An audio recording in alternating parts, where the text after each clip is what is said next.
In the year 2000, a French archaeologist named Frank Gaudio was searching the seafloor of Abu Qir Bay off the coast of Egypt when his equipment detected something that shouldn't have been there. Not a shipwreck, not a reef, a wall, and then another, and then a road, and then, rising out of the silt in the dim green light, the face of a god, 5 meters tall, lying on its back, where it had fallen 16 centuries earlier.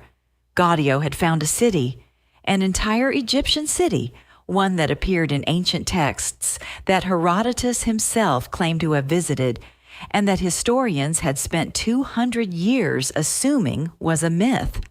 It was called Thonis-Heracleion, and for over 1,000 years it had been sitting at the bottom of the Mediterranean, almost perfectly preserved, waiting.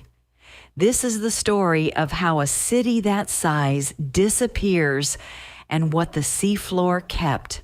Before we go underwater, you need to understand what this place was. Around the 7th century BC, Egypt had a problem. It was one of the wealthiest civilizations on Earth, but its trade with the Greek world ran through the Nile Delta, a shifting maze of channels and marshland where the river met the sea. Ships couldn't simply sail up to Memphis. They needed a gateway. Thonis-Heracleion was that gateway. It sat at the mouth of the Canopic branch of the Nile, and for roughly 400 years, it was the single most important port in Egypt.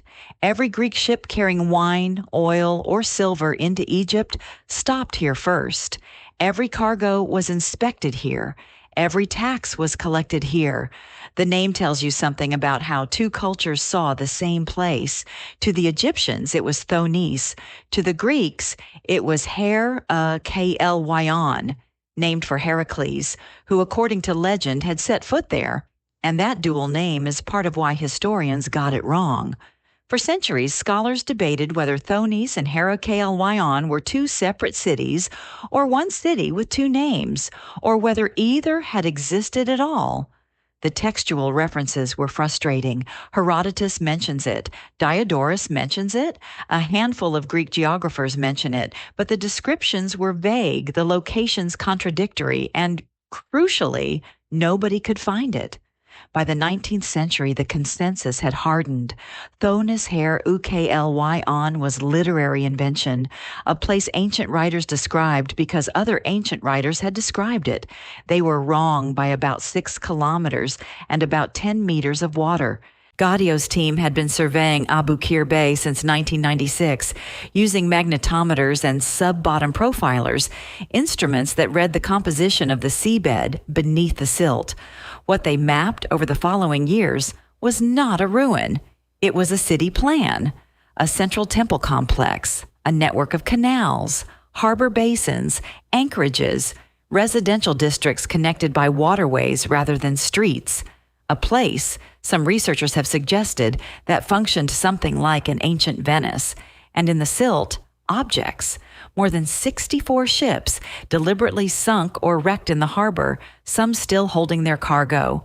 Over 700 anchors, gold coins, lead, bronze, and stone weights used by merchants and temple officials to measure out goods and payments. 3 colossal statues in pink granite, over 5 meters tall. A pharaoh, a queen, and Hapi, the god of the Nile's flood, and a black granite stele, nearly 2 meters high, inscribed with a royal decree, and remarkably still legible after more than 2,000 years underwater. That stele mattered enormously because a nearly identical one had been found decades earlier at a site called Naucratis, further inland. Same decree, same king, Nectanebo I.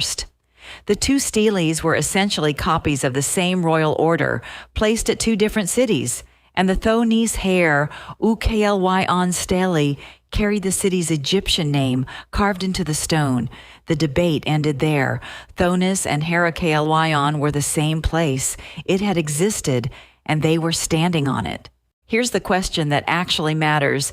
How does a major port city, stone temples, granite colossi, thousands of people, end up 10 meters underwater? The answer isn't a single catastrophe. It's a slow structural failure that ends in one. Thonis-Heracleion was built on the Nile Delta, and the Nile Delta is not solid ground. It's sediment. Clay and silt deposited by the river over millennia, saturated with water. Build heavy stone structures on that kind of substrate, and the ground beneath begins to compact under the weight. That's the first mechanism. Subsidence. The city was slowly pressing itself downward into its own foundations.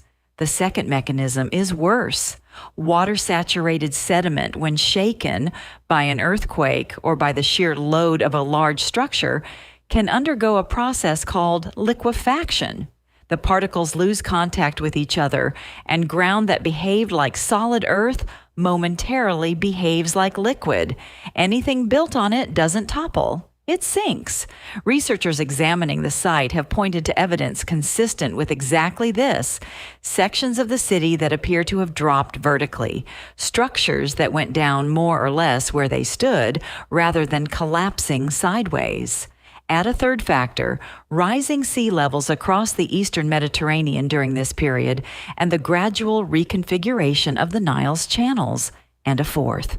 The region is seismically active, and the historical record for the eastern Mediterranean includes major earthquakes and tsunamis over exactly this window. So the picture that emerges is not a single dramatic night. It's a city that had been slowly settling for centuries, becoming more vulnerable each decade until one or more seismic events finished what gravity had started. The end was probably not instantaneous. But for the eastern end of the city, where the temple stood, it may have been very fast indeed. The sinking didn't kill Thonis-Heracleion by itself. Something else did that first: competition. In 331 BC, Alexander the Great founded a new city about 40 kilometers to the west. Alexandria had a better harbor, deeper water, and no delta silt problem. Within a few generations, the trade that had made Thonis-Heracleion rich simply rerouted. The port declined, the population thinned. The great temple continued operating for a while, but the city around it was already hollowing out. By the time the ground gave way, most likely somewhere in the 2nd century BC for the worst of it, with the process continuing for centuries afterward, Thonis-Heracleion was a shadow of what it had been. Some settlement persisted into the Roman and early Islamic periods on whatever ground remained above water, and then it stopped appearing in the record at all. The city didn't die in a single night.